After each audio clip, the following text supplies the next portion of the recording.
This show is clean, pretty much. Mike's Daily Podcast. Episode 696. Hello, it's Mike Matthews, broadcasting from the last place on Earth located somewhere in Podcaster Valley, California. Today, we hear from Chely Shoehart, Floyd the Floorman, John Deere the Engineer, plus it's the finale of my Into An interview with the wonderful bass player DREW ROULETTE of the Los Gatos Band DREDG. And Microsoft is doing something interesting with Skype. Mike's Daily Podcast. That was announced today. We'll find out more about that. And yesterday, we found out how much I hate hype. Mike's Daily Podcast. And that I'm hypoallergenic. What a funny joke. I think I'm done saying it because I said it a gazillion times and now it's full of shit. But what the heck? Yesterday's show also had Madame Rutabaga Valentino and Bison Bentley trying to force me to watch Game of Thrones. The nerve of them. Mike's Daily Podcast. Yeah, you know what? Just don't force me to watch that and all the other hyped out shows these days. I've got my own life. Mike's that I have to live. Daily. And that's what podcast I give to you. Is that bit of wisdom and advice. So today something happened that I cannot believe. There's a town not too far away from Podcastro Valley, California called Danville.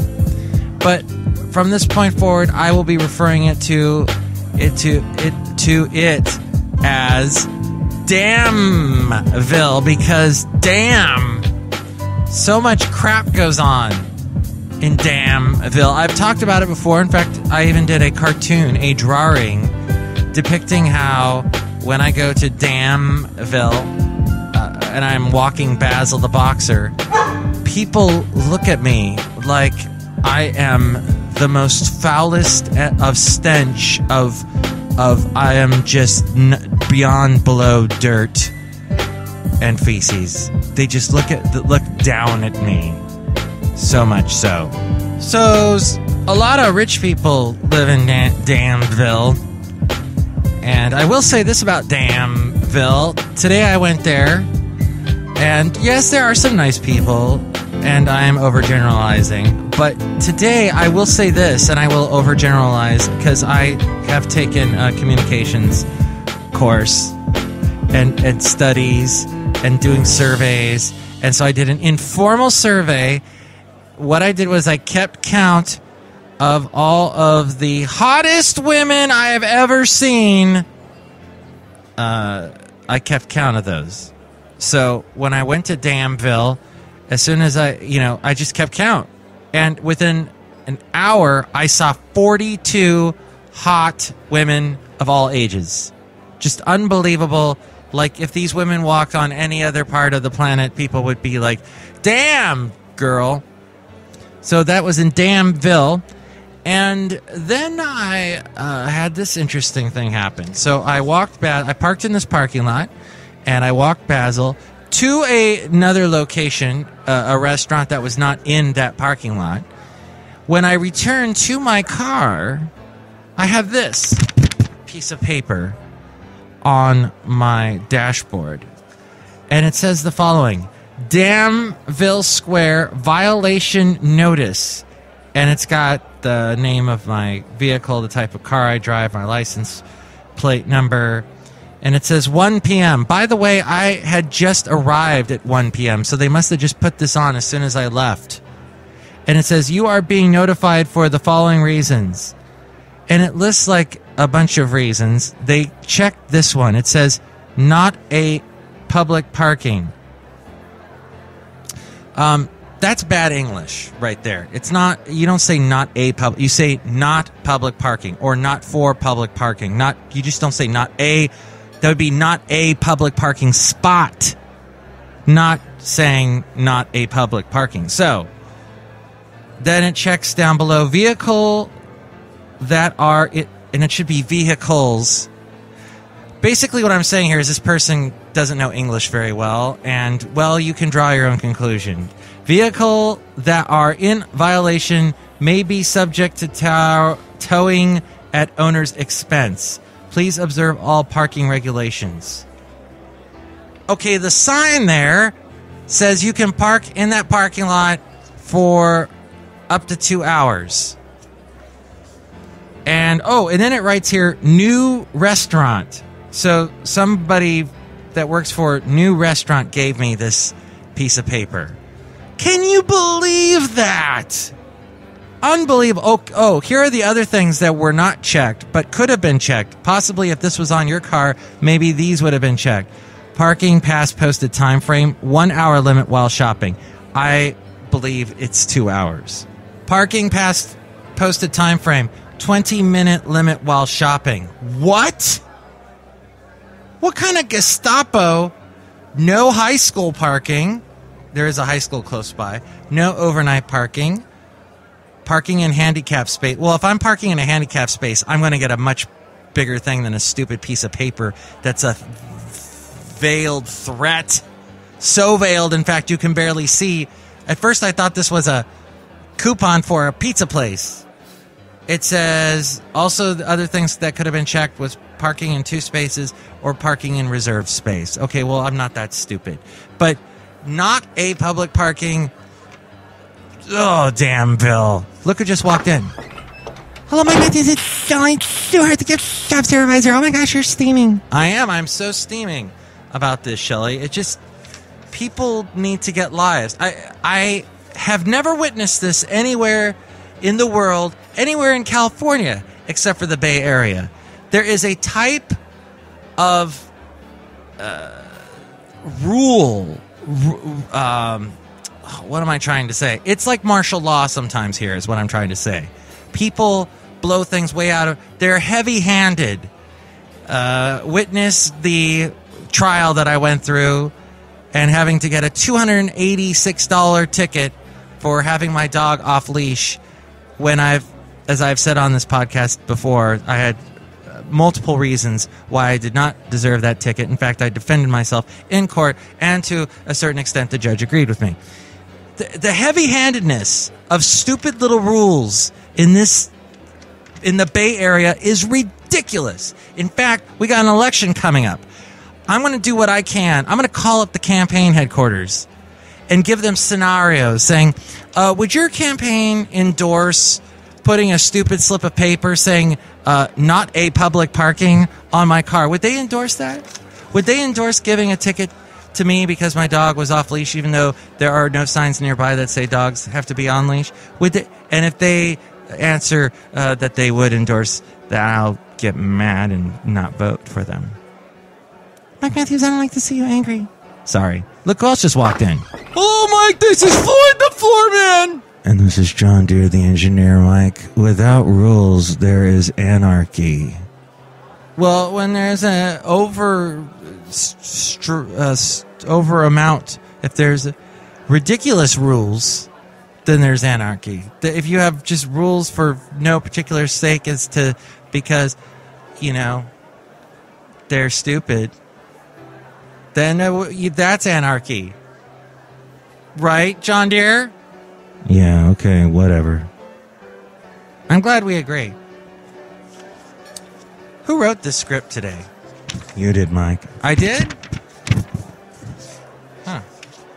Let's just improvise from now on. No, let's not do that. Okay. Hey, this happened today. Microsoft revealed a test version of a real-time spoken word translation service for Skype. Yes, that means that when I talk to my cousin in Germany, she can talk to me in German, and I'll be able to understand her. The first time the world's largest software company has demonstrated the breakthrough technology publicly in the United States, Skype Translator, as it is currently called, allows speakers in different languages to hear the other's words spoken in their own language. It is not known yet if it is a free add-on for Skype users or if you have to pay extra for it. Immediate reaction to the demo, featuring an English-speaking Microsoft executive chatting with a German counterpart, was mixed. One German-speaking audience member said the translation was good enough for vacation, but not for business. The new technology, which Microsoft demoed in a rougher form 18 months ago in China, could represent a significant feature for its Skype online chat service, which boasts hundreds of millions of users. It is an advance on Microsoft's current translation features that only work with written words on its Bing search engine and Internet Explorer browser. This according to Reuters. Microsoft has been working hard on speech recognition technology for years. Earlier this year, it showed off Cortana, its voice-activated personal assistant, designed to rival Siri, Apple's same device. Are you still mad, Mike Matthews? No, I'm much more calm. Good.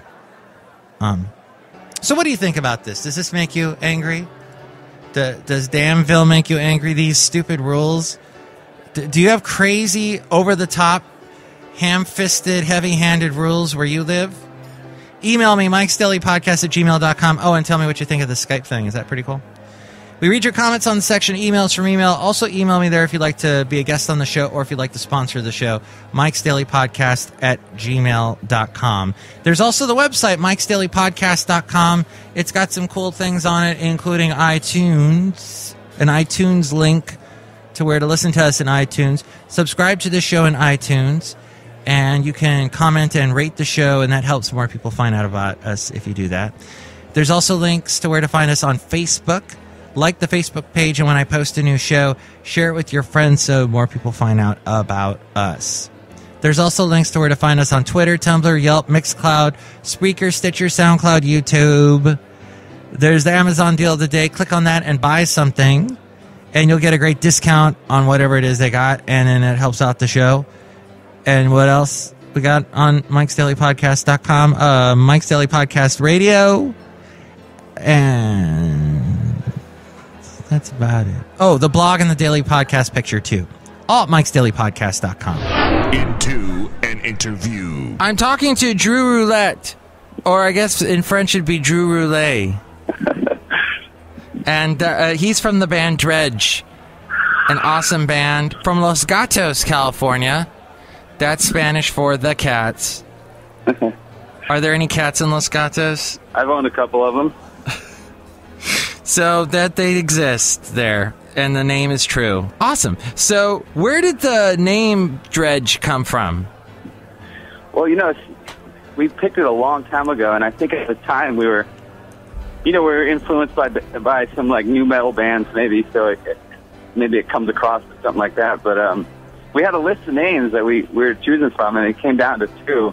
One was Woven, and then the other one was DREDG. And coincidentally, we have some good friends that are in a band called Woven. It's also a great band you should check out if you get a chance. They're no longer around, but so we went with DREDG. We just thought it had a good meaning behind it because you can like dredge up feelings or memories or things like that. So we thought it worked well with our music, but I think like today we kind of are discouraged by the name in the sense that I think people read the name and they think like we might be like a new metal band or something like that. So that's a little discouraging, but so we actually don't all like the name that much nowadays.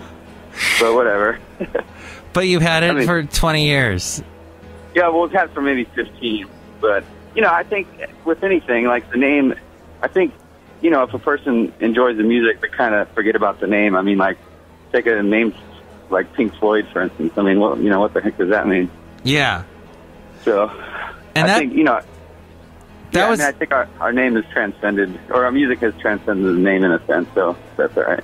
And I think that with Pink Floyd, that's an excellent example because they were very different in the very beginning to what they ended up being later. Sure, definitely. Well, it's like you help the name evolve by evolving as a band or something. Yeah, it's cool. And, I hear it a lot in, like, the vocabulary nowadays. When people are talking about dredging things, or whether it's, like I mentioned before, like you can dredge chicken even, like soak it in spices or whatever. Or dredging up your emotions or dredging up a memory or, they dredge up bays when they dig to the bottom of the bays and search for, like, treasures or whatever, so... That's true, yeah. And, to make the bay deeper, you have to dredge it. Yeah. So, to become deeper, you must listen to this band. There you go. I like that. And there's no E at the end? There's usually an E at the end of Dredge, isn't there? Yeah, we took it off because we thought it looked cooler. Yeah. I don't know, maybe. And how do the Germans like it? The Germans? Yeah. The Germans have always been they've always treated us very well. Wow. Do you like the food? I'm not so much on the food. You know, I'm recently a vegan. Oh, no! For health reasons, but so it's tough in Germany. It's tough because, you know, they like the schnitzel and all that. But, you know, you can always get a falafel somewhere, so. That's true. Good. Wow. And so, well, what? Now, you've got some neat album names, too, like Chuckles and Mr. Squeezy, and The Pariah, The Parrot, The Delusion, and then you have Live at Fillmore. Yeah. Who comes up with the names? We kind of all do. I think, like, we usually don't come up with a name until after the record's completely done. And then we usually just kind of try to sum it up, you know. I see. Okay. And you kick it around and... Well, what is the next thing for Dredge? Well, you know, we just did, you know, last year we only did one show. It was a festival in Sacramento, and it's just because, you know, as you get older, the band has slowed down a little bit, and people are having, you know, following their own paths in life, whether it's jobs or family and things. So we kind of just have been, you know, putting Dredge on the back burner in a sense for a little bit. But we just recently got back from this European tour, and you know, it was successful in a sense that it kind of re-inspired us to start talking and making another record. So I think we'll probably meet up here in the next couple months and just start at least writing. Hopefully, you know, release something by, you know, the end of next year or something. Exciting. Yeah, so I'm excited about that because I've always kind of been ready to keep pushing forward with it. And you are a bass player, and you play bass barefoot on stage. Yeah, you know, I used to. I don't anymore, but I had a sampler for a while that was on the ground, and I could hit different sample buttons with my toes, like in the middle of a song. So Cool. there was a reasoning behind it, really. Do you know my mom used to, when she drove, always take her shoes off because people do that, yeah. Because she said that way she could actually feel the car, and it was a manual shift, so she was very into being connected to her car. Sure, I like that. I tried doing that for a while, but it's kind of stinky. Yeah, you just always take off your shoes every time you get in the car. Not the most hygienic thing, but yeah. Interesting. Well, who is the girl on the Chuckles and Mr. Squeezy cover? It was just some random suicide girl, actually. Like nobody in particular, but just like a hired model, pretty much. You know, we threw around a bunch of ideas, but one of them stuck, and it was to kind of like make masks that kind of represent two sides of a personality for the record. Because there's another mask that wasn't actually pictured on the album cover, but so it was kind of like Chuckles and Mr. Squeezy, and it was kind of, in a sense, like Dredge and Dan the Automator, kind of. Oh, okay. So that's where the mask came from, and then, you know, we took a bunch of photographs for it, and that one just happened to stick out, and we thought it was just kind of like straightforward and iconic a little bit, so we chose that one as the cover. It had nothing to do with committing suicide. Okay. No. Yeah. I'm just a confused mess. But I'm learning things from DREW Roulette today. And she's pretty hot with all that stuff on her.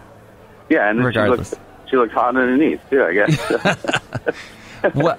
So you actually sell those masks on your website? Yeah, we do. We do that. We made a bunch of like plastic kind of style Halloween masks. And you've got these awesome T-shirts too. Oh, nice. You like those? Yeah, all the clothing merch is great. Who designs all that? We kind of outsource to different people, but I mean, we'll hire someone to do a bunch of designs and then just pick the best one. But we'll give them direction. So we're going to play a song called Cartoon Showroom from Pariah, The Parrot, and Let me start that over. The Pariah, the Parrot, the Delusion is what it's called. Yeah. There's no and in there.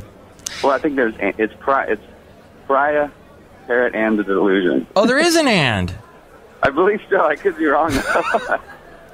Well, we don't know. Let's see. No, it doesn't look like there's an and. Oh, wow. Then you're right. The Pariah, the Parrot, the Delusion. Yeah, you're right. But you want to say and, because usually when you're naming 3 items, you throw an and in. But it's up to you because you're the author, so. I guess. So this song is called Cartoon Showroom. What was the story behind this one?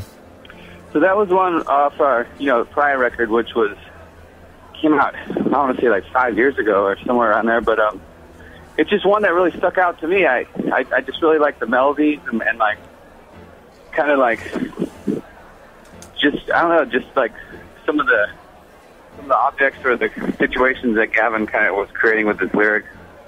I don't know, I just really like how that song came together, and because it took us a while to kind of write it in the studio, and it kind of came together in the studio, and I've just always enjoyed Gavin's part, the lyrics on it, and I've made it a point not to really ask him what it's about, because I kind of like, coming up with my own ideas on what I think it's about. But there's also a song that we played live on this last European tour. We kind of closed the set a couple times with it, and I don't know, it just always stood out to me as just like a well-written, good song with good melody, good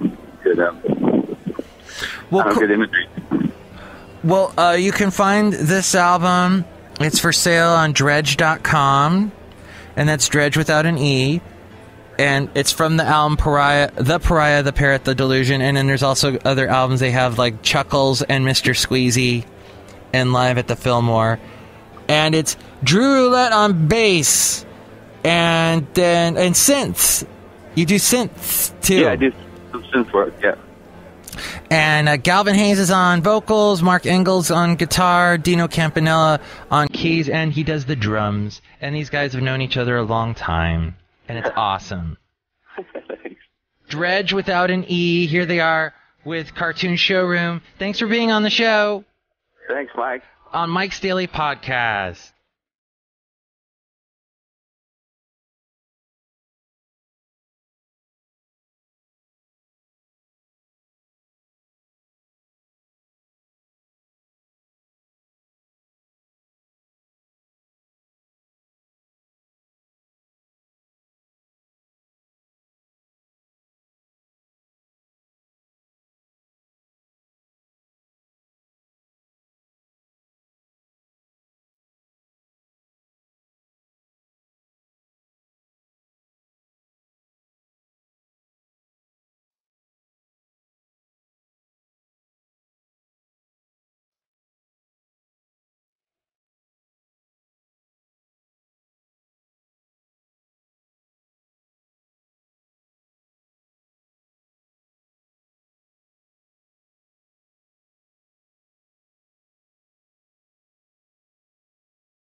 DREDG with Cartoon Showroom.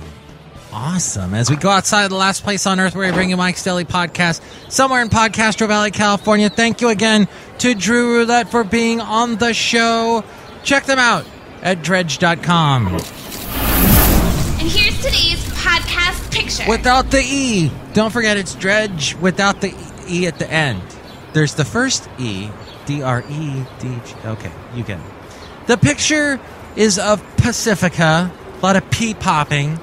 But Pacifica is a town here in the Bay Area, just south of San Francisco. And in 2008, late 2008, the late, great 2008, I was in Pacifica watching the sunset. At the time, however, I was living in Alabama. And I wanted so much to move back to California because I'm originally from California. Not from the Bay Area, but from down south. Southern California, Ventura County, Oxnard. So when I saw that sunset, I'm like, I miss the ocean. I miss California. I miss our crazy, wacky accents that we have here and all the crazy rules that we make up for no reason whatsoever just because we want to be mean to each other. You can't do this, you can't do that. Signs everywhere. A sign blocking up the scenery back in my mind. Do this, don't do that. Can't you read the sign? MIKEs-DAILY-PODCAST.com. Mike Matthews, that should be the song for your campaign. And you should sing that at every stop. I should. That'll be my campaign, and that'll be my platform. That'll be my stump. I will stand on that stump and I will say, we have too many signs in California. Too much regulation. Let me tell you something. When I moved to Alabama, I was like, you know what? I love how Alabama has no regulations. But then after 2 years, I'm like, this state needs some regulations because people are doing whatever they want and it's crap. But here in California, we have the opposite. So that's it. You got to find it, as in all things in life, a happy medium. Did somebody say a happy medium?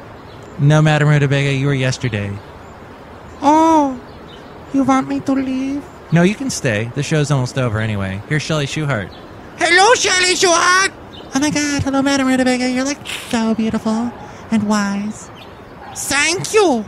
Oh, your teeth are looking better. Thank you, Madam Rutabaga. So nice. Wonderful. We all get along, don't we? Tomorrow, we will bring you... What, John dear? I hate everybody. John! Just kidding. No, he's not! He does hate everyone, it's true. Because I'm Floyd the Floorman! Oh, well, we'll work on those issues that you have later, John dear. But tomorrow, we will bring you the part 2. No, it's a brand new Into an Interview. Ooh. With a band. That's where I should have pre-read this before I said this. I'm still rhyming and the music's not even playing. What? No, it's another local band. So we had DREDG yesterday and today, a local band. And next we have a group called New Spell. New Spell. Not nude spell, like what happens when you get a little drunk and you start running around and you're nude for a spell. No, it's new spell, like a new spelling.